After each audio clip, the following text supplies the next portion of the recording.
¿Qué es la Torá? ¿Cómo puedo aplicarla a mi vida? ¿Está vigente hoy en día?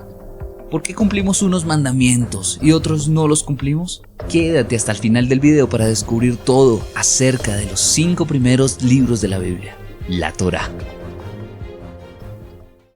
La Torá es de hecho la ley de Moisés.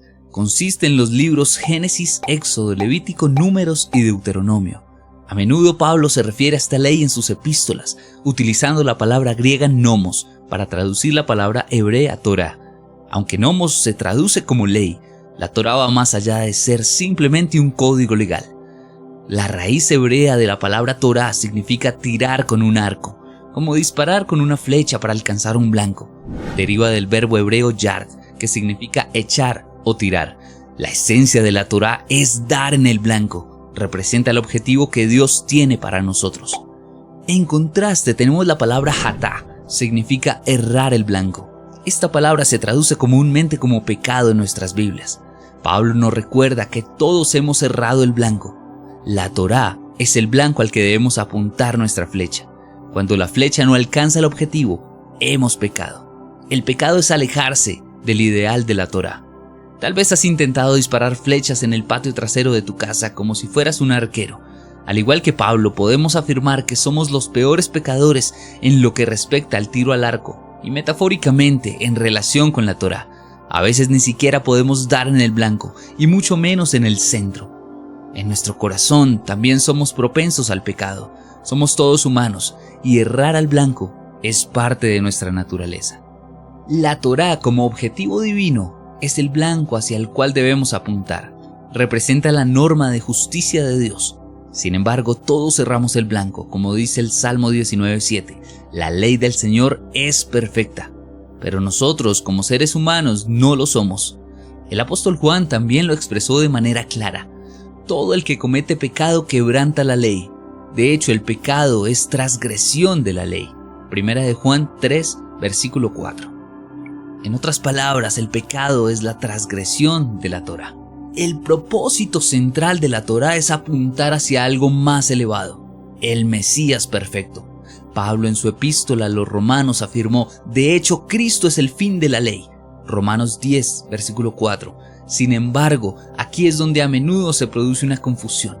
Tradicionalmente, algunos cristianos han interpretado esto como si el Mesías cancelara la Torá.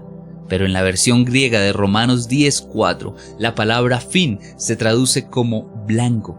La palabra griega telos, que significa fin, también se utiliza en palabras como teléfono, televisión y telescopio. Implica llegar a una meta o destino. Así que en este contexto, el Mesías es el destino al que apunta el viaje a través de la Torá.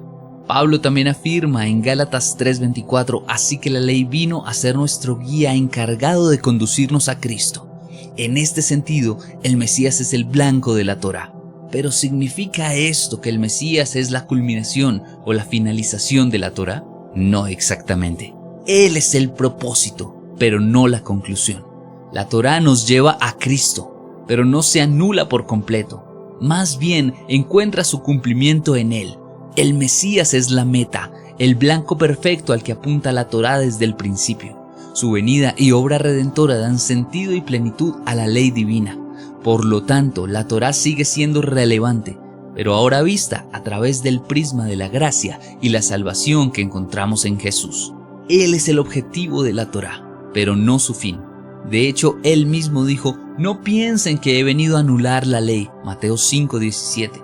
El término hebreo yará, que se traduce como tiro al blanco, también se utiliza como enseñanza. La Torá en muchos sentidos significa instrucción y enseñanza.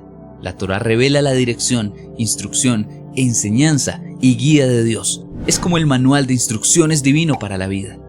Cuando Dios creó a los seres humanos, les dio un manual de instrucciones. Se llama la Torá. Sin estas instrucciones, no funcionamos a nuestro máximo potencial. Los 10 mandamientos, por ejemplo, son parte de ese manual de instrucciones para la vida humana. Cuando nos referimos a la ley o a la Torá, nuestra mente automáticamente se dirige hacia Génesis, Éxodo, Levítico, Números y Deuteronomio, los libros de Moisés. Sin embargo, la ley no se limita únicamente a estos 5 libros. Como ya hemos aprendido, Torá no solo significa ley, sino también enseñanza. Si bien Génesis, Éxodo, Levítico, Números y Deuteronomio contienen las enseñanzas de Moisés, es decir, la Torá de Moisés, en un sentido más amplio, toda la escritura es inspirada por Dios. Por lo tanto, cuando los rabinos hablaban de la Torá, generalmente incluían en este término todas las escrituras, los salmos, los profetas e incluso los pequeños rollos de pergamino como Esther o el libro de Ruth, que también son considerados como parte de la Torá de Israel. Es por eso que Pablo, por ejemplo, hablaba de lo escrito en la ley y luego citaba a Isaías, o el propio Jesús también lo hacía. En cierto sentido, todo el Antiguo Testamento constituye la Torá. Para los seguidores de Yeshua, para nosotros los seguidores de Jesús, la Torá abarca incluso más. Los evangelios, los hechos de los apóstoles, las cartas y el Apocalipsis de Juan también forman parte de la Torá. En su conjunto, toda la Biblia representa la enseñanza de Dios, fundada en los 5 libros de Moisés.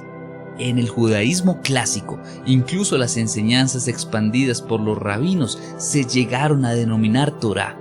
Las tradiciones orales, las costumbres y la ley, incluyendo el Talmud y otros escritos posteriores, son considerados miembros adicionales de la rama desarrollada de la Torá. Todas esas partes, de una forma u otra, son enseñanzas básicas en los 5 libros de Moisés. En el mundo moderno, los pactos son una rareza, pero el pacto matrimonial sigue siendo una práctica vigente. La Torá representa una alianza matrimonial entre Dios e Israel. Un romance que se gestó cuando Israel estaba aún en Egipto. En este momento el Señor declaró: haré de ustedes mi pueblo y yo seré su Dios. Éxodo 6:7. Una expresión que refleja un antiguo formato legal de compromiso matrimonial. En las antiguas ceremonias del cercano oriente, el novio solía decir: serás mi esposa y yo seré tu marido. De manera similar, Dios expresaba su intención de unirse al pueblo de Israel. El pueblo de Israel era el objeto del amor de Dios. En el monte Sinaí, Dios actuó como el pretendiente que solicitaba la mano en matrimonio. Él sería su Dios y ellos serían su pueblo. La entrega de la ley en el monte Sinaí se asemeja en la literatura judía a un compromiso matrimonial y a una boda. Según la tradición judía, los votos matrimoniales se registran en un documento legal llamado Ketubá, un contrato que especifica los términos y condiciones para la novia y el novio, delineando claramente las responsabilidades de ambas partes. Este documento es un acto matrimonial. En las bodas modernas occidentales, la repetición de los votos mantiene la esencia de estos antiguos contratos nupciales. Los rabinos comparaban la Torá con una ketubá, considerando que Dios se asemeja al novio y que Israel es como la novia.